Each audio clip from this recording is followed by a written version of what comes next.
네, 안녕하세요. 제갈야원에서 영어를 담당하고 있는 영어 대표 강사 김수현입니다. 예, 세 번째 영상입니다. 아까 처음 서두에 설명드렸던 대로 필요하신 부분만 잘 보시면 되겠고요. 이게 오히려 어머님들께 또는 지금 현재 중3 학생들에게는 가장 관심 있는 부분일 수 있을 것 같아요. 주변 주요 고등학교의 내신 영어의 내신 출제 병행입니다. 근데 또 들어가기 앞서 간단하게 좀 설명을 또 말씀을 드리면 결론부터 말씀드릴게요. 크게 다르지 않습니다. 어떤 학교가 내신 따기가 쉽고 어떤 학교가 내신 따기가 어려운 거는 들어가 봐야 돼요. 그러니까 이게 이제 매년 달라질 수밖에 없는 게 학교의 어떤 출제 문제 난이도라든가 아니면 출제 시험 범위라든가 이런 것들이 영향을 미치죠. 근데 그렇다고 해서 문제가 어렵게 나오면 점수를 조금 실수를 해도 등급이 나와요. 평균이 떨어지니까. 근데 문제가 쉬우면 등급 따기가 더 어려워지죠. 점수가 다 올라가다 보니까 거의 1등급 점수가 100점에 근접하는 점수, 수행평가까지 합치게 되면 98점이 찍히게 되면 결국은 등급 따는 건 문제가 쉬워도 어렵다는 거죠. 그리고 제가 이제 강의 경력이 이제 거의 한 18년, 19년, 20년에 근접하고 있긴 한데요. 주로 지금까지 계속 서울에서 활동을 했습니다. 이제 목동 또는 이제 반포 또는 대치 이런 지역에서 활동을 했는데 저도 이제 오랜 기간 동안 한 지역에 있기도 했지만 위치를 옮길 때마다 학교들이 달라지잖아요. 대비해야 되는 이제 준비해야 되는 학교가. 근데 거의 다 똑같습니다. 제가 이제 올 한 해 동안 이 수원, 광교 지역에서 내신 대비를 이 네 학교들을 내신 대비를 해봤는데요. 제가 기존에 했었던 그 방법들과 똑같습니다. 그리고 약간은 이게 약간은 어떻게 들리실지 모르겠지만 강남에서 먼저 출발을 합니다. 신유형은. 그리고 서울 전역으로 퍼져나간 다음에 그리고 이제 그게 전국권으로 퍼져나가죠. 그러니까 먼저 뭔가 새로운 유형 같은 것들은 먼저 강남에서 시도를 하고요. 그리고 그 유형들을 이제 같은 고등학교 선생님들끼리 서로 이제 공유를 하거나 이제 서로 아이디어를 서로 이제 보고 배우는 거죠. 그렇기 때문에 약간 강남권에서의 내신 경향과 우리 수원에서의 내신 경향은 시차는 약간 있을 수 있겠지만 똑같다가 되겠습니다. 그리고 또 한 가지 결론을 먼저 다 말씀드리는데요.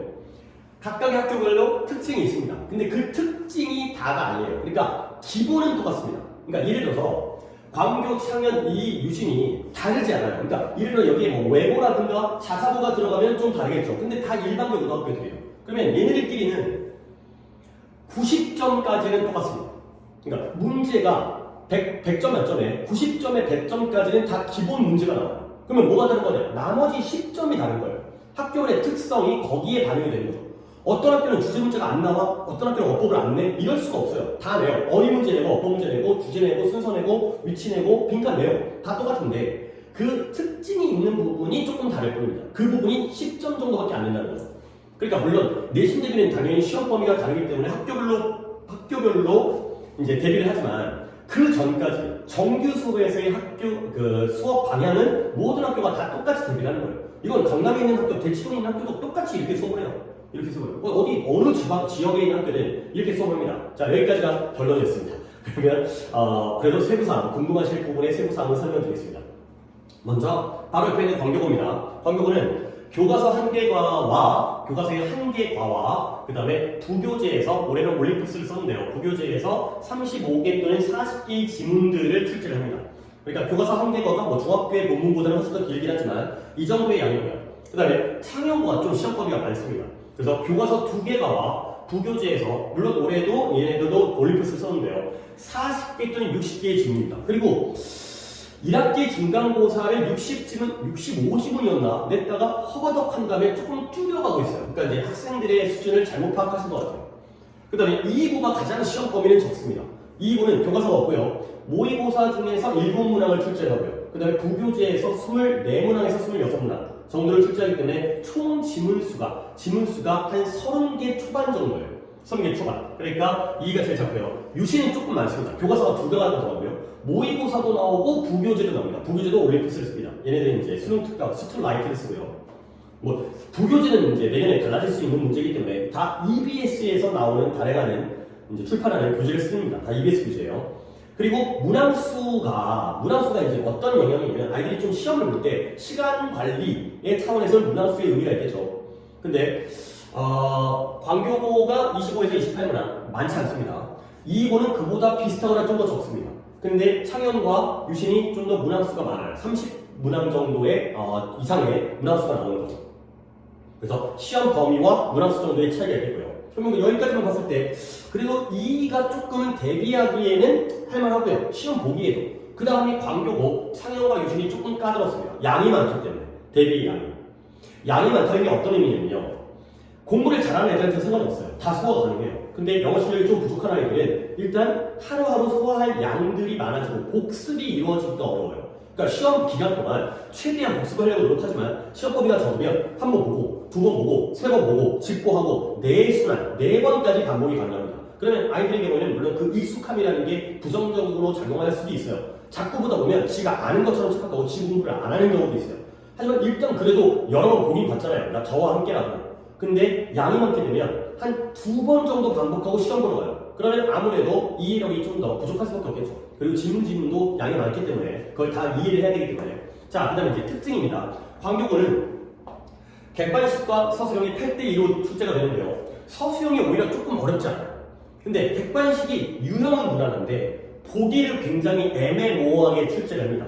그러니까 이제 내용도 아다르고 주제도 이것도 말이 되고 이것도 말이 되고 물론 제대로 글을 이해한다면 키워드를 통해서 파악할 수가 있는데 아직까지 아이들의 경우에는 보기에 있는 단어 자체를 조금 모르는 경우도 있기 때문에 그런 경우 때문에 조금 보기가 어렵다가 되고요. 그 다음에 창현은 그리고 광교고의 특징은 간접 연계형이 출제가 된다는 겁니다. 이따가 이제 문제의 샘플을 보여드릴 텐데요. 간접 연계형이 뭐냐면 기존의 시험 범위에 있는 지문을 주고요. 그리고 그와 관련된 외부 지문을 포함을 시켜요. 그리고 그 두 문장에서, 두 지문에서의 관계라든가 아니면 여기와 여기의 같은 내용을 빈칸으로 뚫는다든가 이런 식으로 외부 지문을 출제한다는 거죠.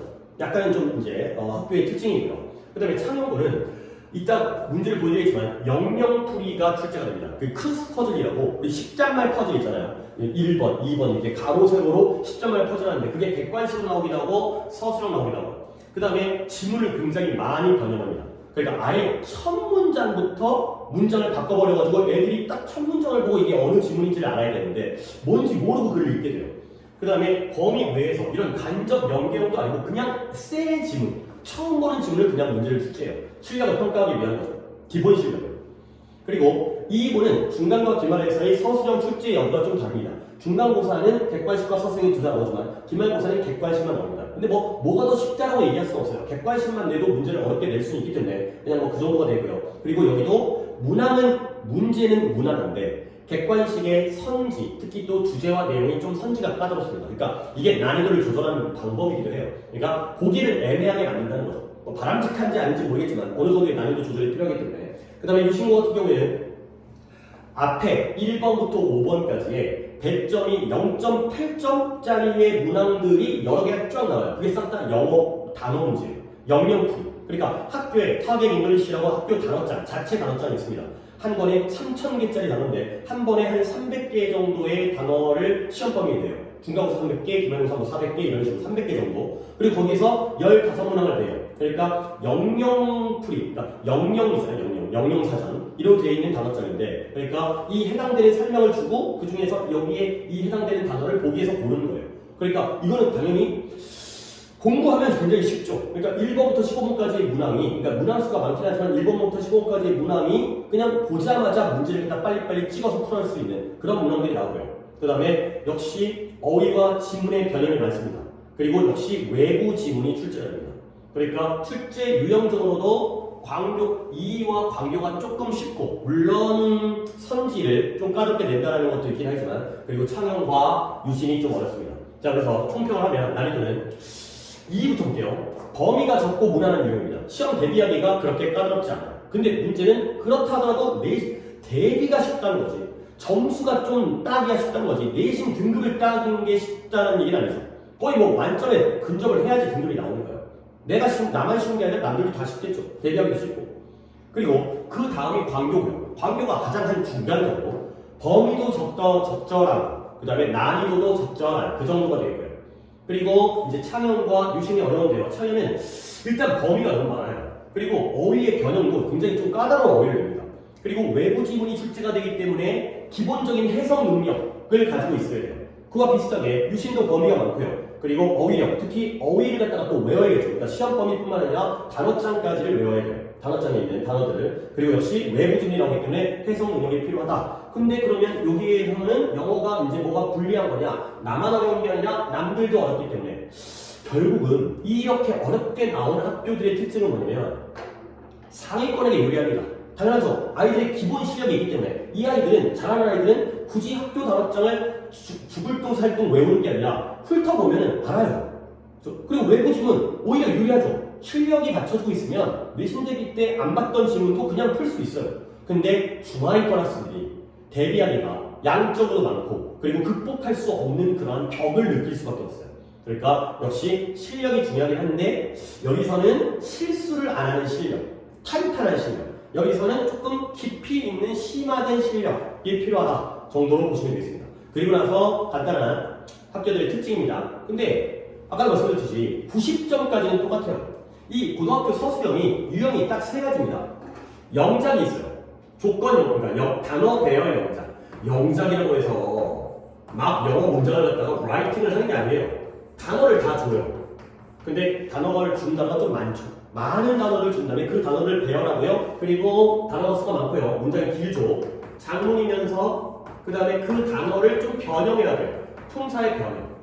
이런 실력이 필요하긴 하죠. 이게 첫 번째 가장 많이 나오는 유형이고요. 두 번째 요약문 완성이 있습니다. 요약문 완성은 뭐냐면 지금 서술형 말씀드리고요. 서술형. 지문을 주고요. 그 지문을 요약한 지문 이거래요. 지문이 위에 있어요. 이 시험 범위 지문이. 그리고 이걸 요약하는데 여기 A, B, C에 들어갈 단어를 찾아요. 근데 물론 조건은 본문에서 찾아요. 본문에서. 그리고 형태를 변형할 때도 있고 안 할 때도 있어요. 변형하면 어려운 거고 변형 안 하면 쉬운 거죠. 근데 이것도 시간이 많이 필요해요. 찾아 쓰는 거니까 쉬워 보이지만 지문이 이제 안 보이지만 길거든요. 그러면 마음이 급하면 안 보여요. 그러니까 서술형을 잘 보는 방법은 객관식을 빠르고 정확하게 푸는 겁니다. 그러니까 비중이 거의 뭐 8대2라고 말씀드렸죠. 근데 시간은 거의 6대4 또는 5대5 정도의 비율을 갖다 줘야 돼요. 내가 잘 보려면 1등급 아이디 이렇게 해요. 뭐 6대4 또는 5대5. 그러니까 80%의 배점을 가지고 있지만 객관식은 빨리 풀어야 돼요. 그리고 마음 차분하게 서술형을 풀어야지 보이는 게 보이죠. 단어 배열 영작도 솔직히 시간만 주어지면 조합이잖아요. 경우의 수잖아요. 이건 어떻다, 이건 어떻다, 이건 어떻다. 그러다가 가장 마음에 드는 거 하면은 부분 점수까지는 받게 되거든요. 시간이 부족하면 빵점인 거고요. 시간이 여유가 있으면 부분 점수 절반 정도까지 맞을 수 있어요. 결국 서술형의 싸움은 실력 싸움이라지만 시간 싸움이에요. 시간 싸움. 많은 시간을 가져야 되죠. 그 다음에 요게 광교고의 특징. 아까 간접 연계가 나온다는 거죠. 그러니까 지문이 주어진 지문이 나오고 그 다음에 그와 관련된 외부 지문이 나와서 그 두 가지를 비교하고 판단하는, 평가하는 그러한 특징의 학교가 되겠습니다. 그 다음에 창형고에서의 특징이 이거였어요. 이 십자말 퍼즐, 십자말은 아니고 가로말이에요. 가로말. 이 영영풀이를 통해서 이 자리에 들어갈 단어를 집어넣어요. 그래서 이걸 완성하는 거죠. 근데 이게 객관식 나오기도 하고 서술형 나오기도 하고 뭐 약간 이것도 시간이 필요해요. 단어가 한 12개 정도가 나오거든요. 영영풀이가 10개에서 12개. 그걸 다 찾아갖고 집어넣다 보면은 이제 시간이 필요하고요. 그리고 어법, 이것도 제가 설명드리려고 했던 게 세 번째 일이요. 어법 찾아 고치시오. 어법 찾아 고치기. 이 세 가지가 가장 일반적인 서술형 유형입니다. 딱 이 세 가지예요. 영작, 요약문, 그 다음에 어법 고치기가 되는 거죠. 여기서 지문이 위에 있어요. 이 위에 있는 지문 중에서 틀린 문장을 골라서 틀린 부분을 올바르게 고치는 이런 방법이 되겠습니다. 그렇게 어렵지 않아요. 어법을 아예 문법을 못하는 학생이 아니라면. 그 다음에 이 부분은 그냥 일반적입니다. 요약문 완성인데 조건이 있죠. 그 다음에 조건 영작, 일반적인 유형입니다. 가장 무난한 적이에요. 실제 유형 자체가 특이한 게 별로 없어요. 그러니까 이 점수가 높게 형성이 되는 거고요. 그 다음에 유신고는 외부 지문이 간접 연계로 나온다는 거죠. 외부 지문, 그러니까 위에 있는 지문은 시험범인데 아래에 있는 지문은 이와 관련되어진 새로운 생판 처음 보는 지문이 나오고요. 그리고 이게 또 어렵습니다. 이게 또 이제 유신고의 특징인데 아무래도 남고다 보니까 약간 이제 그냥 쉽게 말씀드리면 일반문입니다. 여학생들이 남학생에 비해서 어휘력이 더 좋아요. 근데 남학생들이 여학생들에 비해서 어법을 좀 더 잘해요. 물론 다 그런 건 아닌데 그러다 보니까 유신고에서는 어법을 좀 더 까다롭게 됩니다. 뭐냐면 원래 어법 찾아 고치시오는 지문 하나의 지문에서 밑줄을 쳐준 다음에 어법적으로 틀린 부분을 찾는 거예요. 근데 유신고는 하나의 지문이 통으로 나오는 게 아니라 각각의 시험범위에 있었던 문장들을 따로따로 뽑아냈어요. 그러니까 각각의 문장이 다 딴 지문이에요. 그러다 보니까 이게 문장이 이게 아무리 어법이어도 연결성이 있으면 뭔가 능동이었고 수동이었고 완전이었고 불완전이었고 수식어구였고요. 지칭이 단수 복수 흐름이 있거든요. 흐름이 있다 보니까 앞에 있는 문장이 뒤에 있는 문장의 근거가 되고 힌트가 될 수 있어요. 근데 얘는 낮게의 문장이 나오기 때문에 이 문장 자체의 완성도를 봐야 돼요. 이게 더 어려워요. 그러니까 문법 실력이 더 심화된 제대로 되고 확실한 문법 실력이 있어야 되기 때문에 단문으로 문법 문제가 나온다는 게 오히려 더 까다로운 그런 부분이 되겠습니다. 예, 여기까지고요. 그러니까 다시 한번 결론을 갖다 재정리해드리면 고등학교 내신이라는 게 학교별의 특징은 있긴 하지만 크게 다르지 않다. 기본은 똑같다. 어느 지역이든 어떤 학교든 일반계 고등학교끼리 외고 특목고는 당연히 다르겠지만 일반계 학교들끼리는 거의 똑같다. 그리고 물론 내신 대표 때는 학교의 특성에 맞춰서 공부를 한다. 그리고 한 가지 당부 말씀은 유심과 창현을 지원하려면 영어의 실력, 기본 실력이 있지 않다면 대비가 쉽지 않다가 되는 거죠. 물론 이와 관계가 쉽다는 건 절대 아닙니다. 하지만 기본적인 심화적인 실력이 필요한 학교다 정도로 정리하겠습니다. 감사합니다.